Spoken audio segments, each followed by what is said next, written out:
Good morning, everybody, on a happy Saturday, 9:30 Central Standard Time. I got our guest, Courtney O'Brien, bright and early from the West Coast at 7:30. Welcome, Courtney.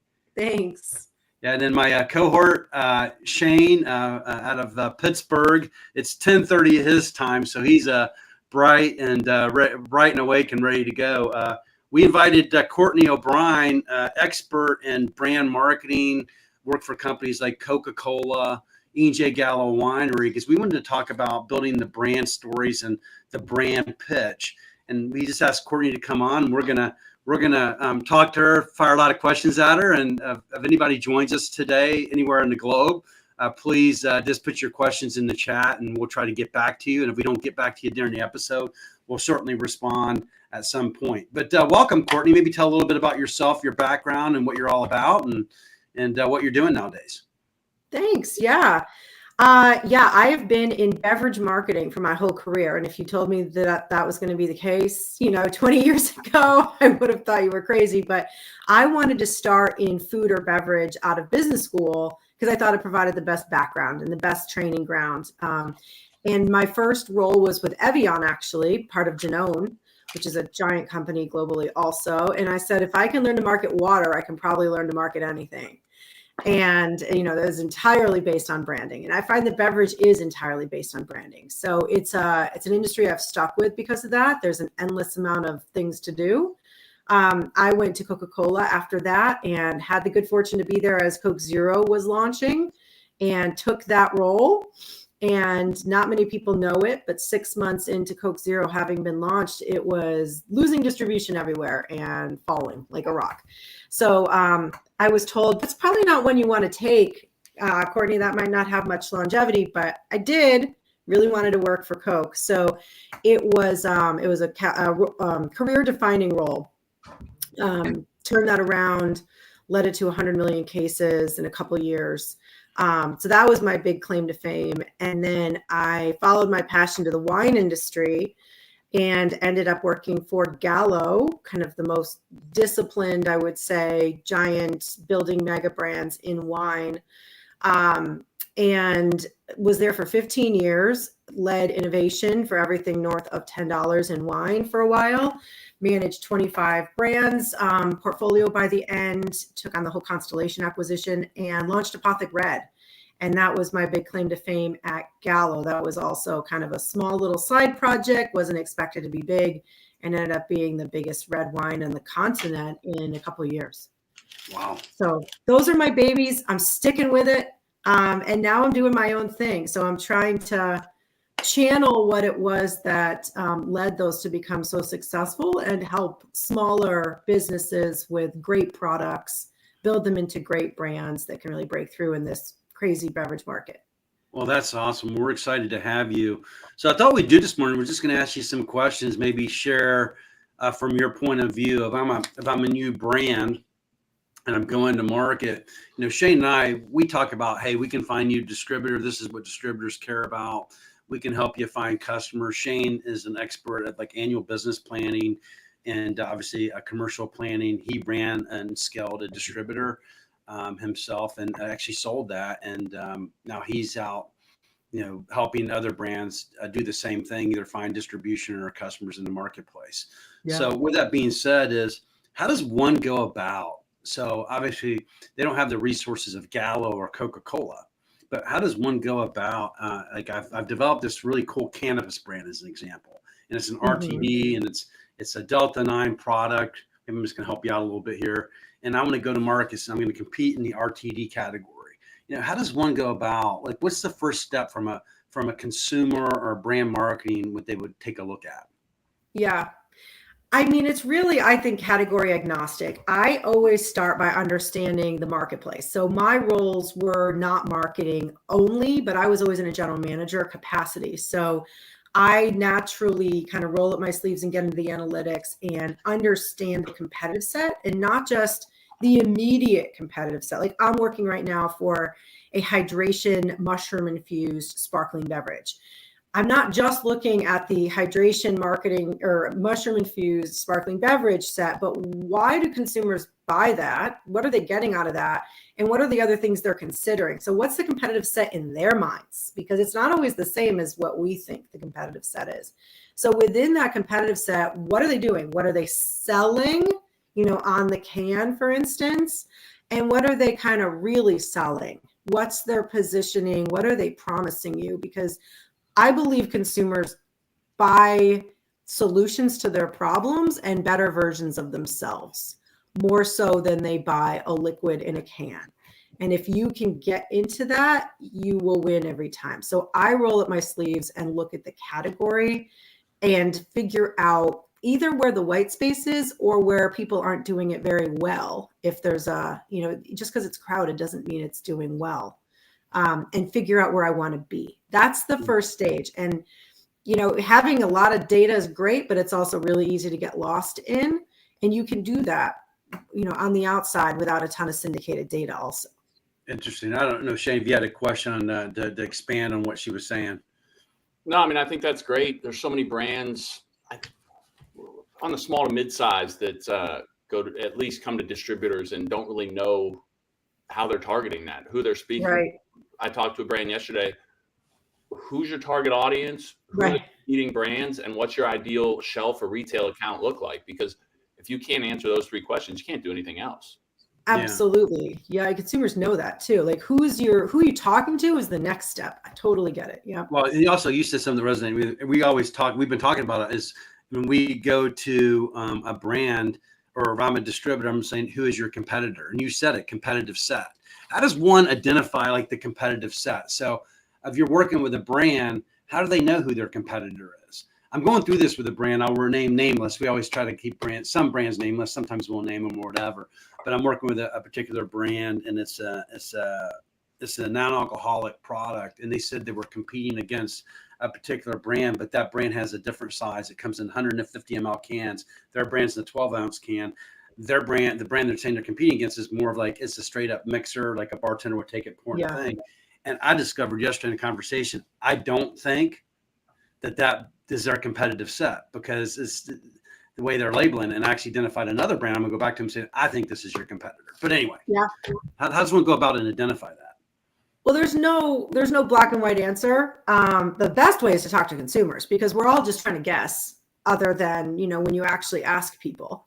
And now we have access to people, all you want online or in your local store or whatnot. But yeah, I think it's a combination of ingredients, definitely the occasion they're trying to notice. So, for the sparkling mushroom beverage and adaptogenic category, Kin came up, KIN. I don't know if you're familiar with that brand, Kin Euphorics.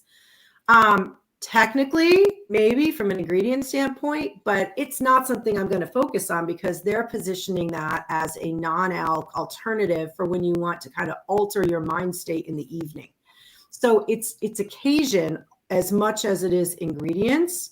And it could be packaging. It could be, something that's meant to be a mixer is not going to be a direct competitor to something that they're showing being chugged in the morning as an alternative to coffee. So I always identify all of them. For this client I did, it was crazy, like circles, overlapping circles. Okay, this is technically the overall functional hydration set. But this is really energy and this is really nighttime. And so you're here. So who are you truly competing with as a consumer is making a decision? And like you said, Shane, where they're making the decision at a convenience store in the morning, like who are they really considering and for what reason? I think Heineken's done a great job. They're marketing their Heineken Zero towards young people who play video games. They've been on Twitch, Discord. They know what that occasion is and who that target audience is. Yeah. I think that just allows you to engage. There's just, and I told a brand yesterday, when they're a newer brand, go in and talk to the buyers. It's been on the shelf for a while. Get their feedback because they're talking to the consumer. Oh, yes. They're getting that direct feedback. You have to get out in the market. That's one of the things that I got hammered into me at Gallo.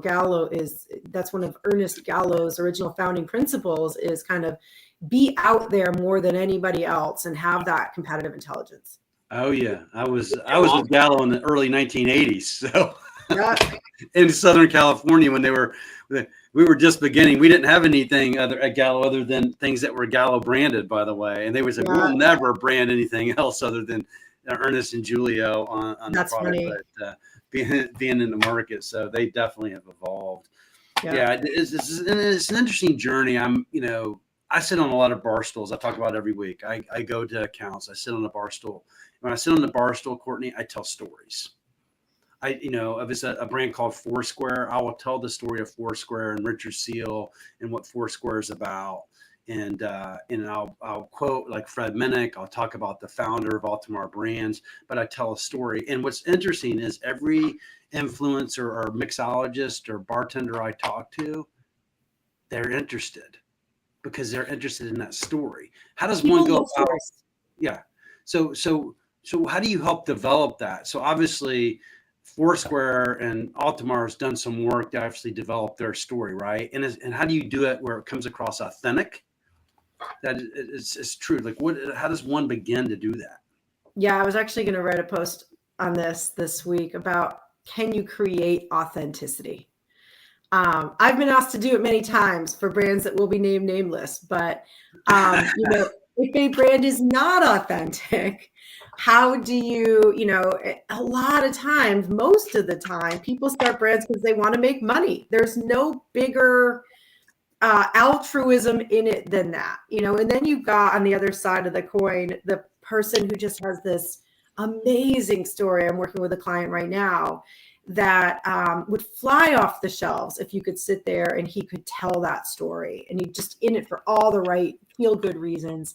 I think in either case, if you could sit there and tell somebody about it, they'd probably buy it if you're a decent, communicator. The problem is you can't be there on the shelf talking to every consumer. So how do you not only create a story that's going to resonate, but have the package and product and, in the beverage industry, however much money you have, the little bit of marketing you can do, tell that story for you, because you just can't be there at all times. So that's really the second part of the art. But that authenticity and how you build the story, I believe it starts with understanding what the consumer wants. It's not just a one-way story. I'm working with a Broadway actor right now, and I posted too about to learn myself. And it's not just about me telling my story. We all probably have 5 million stories from our lives, but it's about telling the right part of your story at the right time in a way that connects with what that person's mindset is at and what they want. So it's not chasing a consumer around and asking them what they want, because they want you to be the guide. They want to know what you stand for. But also it's not about just standing on a podium and telling them about you over and over. Like, imagine if you were at a cocktail party and you did that, your audience would go away. So how do you understand your consumer really well, find out what their insecurities are, in addition to the occasion that we already talked about, and then figure out what part of your story can help with that and play on that, and where to tell it at what time. Interesting. So you said something that just really resonated with me. You can't be there all the time. So literally, I can't sit on bar stools in thousands of accounts. Right. Or if I'm a consumer walking the shelf. Sounds like you're trying, though. Yeah. But if I'm a consumer walking the shelf, right, how do I get that story conveyed right there at the point of purchase within that? How does one go about doing that? Because there's only so many seconds that we all have an attention span of a gnat, right? We're going to walk by. And so how do we capture that? Like when you're coaching brands and working with them and consulting with them, how do you get that conveyed when someone can't sit on the bar stool and it's just literally it's minutes or seconds? I think it depends on, so this is kind of, when I launched Apothic, even though we had a much bigger budget than most tiny startups, we still didn't have very much. And you have to decide, you can't try to do a little bit of everything. What you're going to do has to stem from your unique way that you're going to, what are your unique points of difference that you've decided to lean in on as an answer to that competitive intelligence you've gathered and what you know about your consumer. For Apothic, it was the liquid. The liquid was so different at the time. Not all brands that's the case for. For Apothic, it was the liquid and it was the aesthetic and kind of the world we were asking people to walk into, this kind of disruptive, edgy world, which really did not exist, if you can remember back to 2009, in the category at that time. So what we decided to do, and the fact that when you can always add things too, when you see how things are doing in the market, what we also learned very quickly is that people wanted to own it for themselves. They didn't want to just discover it. They wanted to share it with the world. They wanted to order 250 cases for their high school reunion and personalize it from themselves. Wow. Yeah, that was like month one that I got that call. So this was the beginning of social media, 2008, 2009. Premium wine brands were not on social media. It was not a thing that the premium luxury, industry was doing, quote unquote. So those were the three things I said we're going to lean in on. And there's usually three. So we wanted to get the liquid in people's mouths. We already had a very disruptive label, but we wanted to get attention at retail. And we wanted to lean in on social media and use that social proof. Those were the only things. Attention at detail and lean on social media. Those were the only three things. We were not getting distracted by PR, as fun as that sounded. We were not going to a bunch of events. We knew we'd like to do all these things, but we really had to focus. And they would be different for a different brand. Wow. Well, that's what Shane and I do. I mean, Shane, I don't know if you have thoughts on that, but we talked about that liquid to lips, attention at retail, and going social media. You have any thoughts on that? Yeah, I mean, you've got to be able to you've got to have something that can scale, because you can't talk to every customer. And that was a differentiator in distribution, is that if you had something that we could communicate to our sales team, when they an account, they know how to sell your brand and how to tell the story, then you're going to be able to scale it. But the problem is that brands will use, I don't have a big budget as an excuse. Yes. No matter if you don't have a big budget, because if you don't have anything to scale, you will just pour money down the drain. Yes. No matter how much money you have. So it's so empowering as a brand, because if you can put that in place, you can scale it and you'll get there. You don't need resources. But if you have that in place. There's three things you said that are super resonant there. One, people lean in on not having a big budget all the time as an excuse to not do the thinking. When, Gallo is trying to decide, and I was never in the Gallo M&A department, but I do know a little bit about what they look for. They do not look for, is this brand huge? Yeah. They can make it huge. They look for, do you have those tight fundamentals, and are you resonating with the consumers where you're at? Yeah. Secondly, I just wrote something on this last week. Can the distributor repeat your message? Again, it all comes down to making your message so crystal tight that people can repeat it in their own words. And I have thought I was tight until you try to describe it to a sales guy, and then they're like, you find yourself tripping over yourself. And I'm like, oh my gosh, I got to go back to the drawing board. Can the distributor repeat your message is probably the single most important thing we've said in the adult beverage business today. Because we have all these messages, and sometimes we overcomplicate it as brands and brand owners. It's like, if they can't repeat it, the average Joe going out there, or Mary, I mean, they literally have to be able to repeat it. Yes, and get it wrong a little bit, but it still be good enough. And kind of get on board, get it enough, and believe in your story enough. And so that's also kind of what we try to bring to our clients, right? Is an understanding of the 3-tier distribution system and how you need to do internal marketing to motivate each tier. This is a post that you're going to do today. I know you are. It's about, we're talking about Priscilla, and, Priscilla's out there visiting you. But this is why wine isn't selling right now, because it just it's overcomplicated it. The wine industry talks to itself. Oh, yeah. So like the distributor, Joe and Mary, cannot repeat the message because it's overcomplicated. No. And then the consumer doesn't get it. They're walking the shelf like, I don't understand this. Right. So I didn't really answer your question earlier. I went into the 3 things you really want to lean in on. That depends on your brand story, but also how do you stand on shelf was one of your real questions too. In wine, and I know we're talking about beverages in general, but in wine it's just so much harder because we've made this world that we are now living in. There's one facing each times 1,000 SKUs in any given category. I mean, when I worked at Coke, we had the entire aisle. So it's harder, but your package has to be so incredibly thoughtful. And it can't just be something you think is pretty. It has to do all the heavy lifting of all that work that you've done to figure out who you're talking to, what occasion, what's different about you. It has to be legible from 3 feet away. And at the same time, people are looking for simplicity, right? So it's like an oxymoron. You can't put a whole creative brief on the front of it. So yes, it is an art, and it's also science. Yeah. It's not just the founder kind of designing something he thinks looks DIY and different. There's different, but yet there's antis that consumers expect to even consider it. I love that Shane does this pyramid that he does, and his developing like the annual business plan, and he really simplified it. And I love how he goes to market. Do you have something like that for branding, like a simple one pager that explains everything that you've shared with us this morning? I don't. You want me to? Shane can help you. He's like an expert in that space now. Down to one page, but it's just, you got to start with your brand calendar. How does that start? You know, I mean, you have to have a brand identity, but you build your brand calendar around that. So many brands don't see the connection between the two, how your calendar is communicating what your brand is. You build your brand strategy around that. You have a distribution blueprint.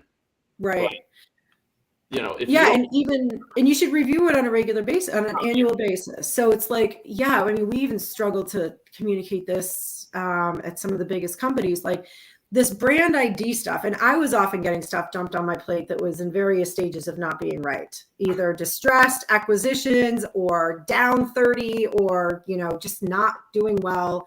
So I pretty much redid everything that got handed to me from an identity and branding and story point of view. You can't always redo packaging. You got to, play it tight with that. But then the annual, that's agnostic. Then that should last, right? And then you've got your annual calendar that we all know in the beverage industry starts so early in figuring out, really the channel strategy and the innovation strategy. And then when it gets closer, like the actual marketing pillar strategy. Yes, I kind of just take that for granted. But that's what comes next. Well, that's how we, as street guys here, and we can you're like the strategy and marketing is how you pull it all together right at the end of the day. But if you don't have the pitch down, if you don't know who your competitive set is, if you don't know who your target is, and you don't have the solution, as you say, the solution that you're gonna I'm a consumer, I can pick up the can, or I can pick up the bottle and say, this is a solution for me. I'm gonna have this. Or I resonate with this because this story is exactly what I'm about, and I want to wear this as a badge at the end of the day. And I think there's such a miss. Everybody tries to be me too out there. They just say, well, because Gallo's doing it, or Mondavi's doing it, or Diageo, I'm going to do it too. And they're not being innovative, and they're not thinking out of the box. Well, Liquid Death is the one that I get constantly now. If every single day somebody mentions Liquid Death, and I am a super fan of Liquid Death. So don't get me wrong. It is a marketer's dream. Like, it is marketing all day long. That's all it is. So I've been rooting for them for a while, and I love some of their marketing. But the reason they can do that fun marketing is because it's very, very tight. The fundamentals are very tight. And then you can have fun with it, because the reason we all love their marketing, the reason the marketers love their marketing, I feel like half the time they're talking to the marketers, is because what they want the consumer to get out of it is so tight, and you get it out of it that they can have fun and poke fun, because part of their identity is fun and humor and wit. But brands should not just be out there aiming to be Liquid Death. Like, they are being themselves, and that's why you're attracted to them. You need to figure out what yourself is and then do that in an incredibly tight and disruptive, if that's part of your brand, but it's not part of everybody's brand. Either way, you need to get people's attention of your target segment, right? You need to do that in your way. Courtney, I've been talking to a lot of brands the last couple of weeks about, when you innovate, you need to do it in something that aligns with your core identity. And especially when you should be chasing trends. You can try and capitalize on opportunities, but too many brands stray from who they are. And if they're a high-end craft beer, they come out with a hard seltzer, or they go into straight into AA, and it doesn't align with their brand. It hurts more than it helps. Absolutely. And those trends, and the wine industry is seeing it now, with alcohol in general, with moderation, those trends and cultural shifts and really, things that come out of culture, if you've got that strong core, those are all things that you should take into account on a regular basis and figure out how you're going to deal with. And if you're going to deal with any of them, if you want to take advantage of them, if you want to ignore them, if you want to integrate them. But if you don't know who you are, then you're just reactive. Like we all know people like that too, right? Like you can think of people that do this well versus not. Yeah. And it takes away from your brand. It's hard for the consumer to know who you are or what you stand for.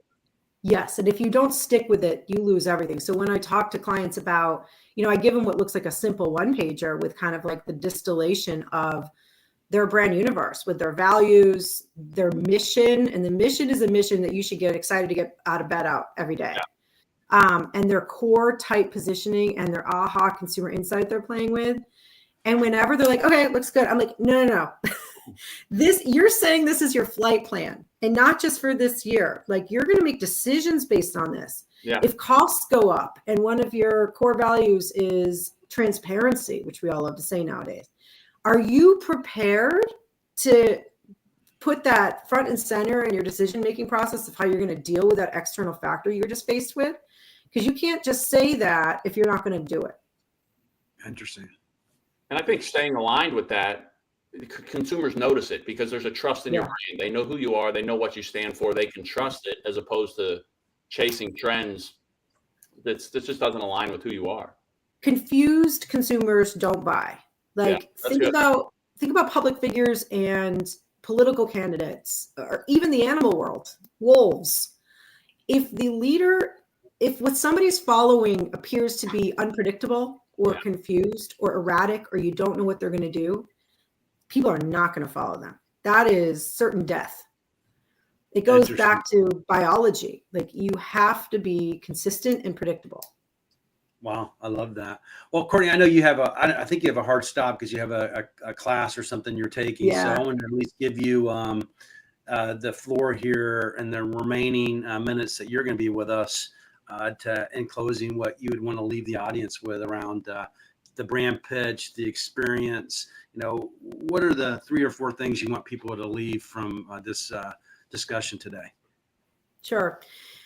Yeah, I think, and this is what I've kind of gotten passionate about, I think there's a lot that smaller companies can learn and just don't ever find out about what we kind of take for granted at the bigger companies full of, MBAs and marketers. And I also think there's a lot that the big companies can learn from what the smaller companies are doing, because the big companies keep a tight eye on the smaller upstarts, and they're the ones that are less burdened by process and so many priorities and so many decision makers, and they're doing some really cool stuff. And I think that's where the big ideas are coming from and in the future. So I really am trying to bridge the gap, helping smaller companies bring some of these more, things that you wouldn't necessarily think about to their products so that they can break through and so that our shelves aren't just dominated by the large conglomerates. I think it's going to benefit everybody. And also the things that the smaller companies are doing, I think the larger companies would really like to know and don't feel like they can really penetrate. So I'm trying to bridge that gap. I'm really excited to bring the thinking and work with these really passionate founders and smaller companies. And yeah, that's what I'm doing. And this half an hour flew by. This was so much fun. Yeah, well, you're welcome to stay, but it sounds like you have some type of class you're taking. Commitment, yeah. Yeah. So, but we certainly appreciate it, and you're always welcome. If you want to join us every week, Courtney, we'd love to have you. But thank you so much for your time, Shane. I don't know if you have any questions of Courtney before she leaves in the remaining minute from her. No, I thought it was great insights. Like you said, it flew by. It was great conversation. Yeah. Awesome. Yeah. Thank you very much, everybody. We'll see you all next week. Appreciate it. Thank you. Thanks. So, yep, that's it. So, That really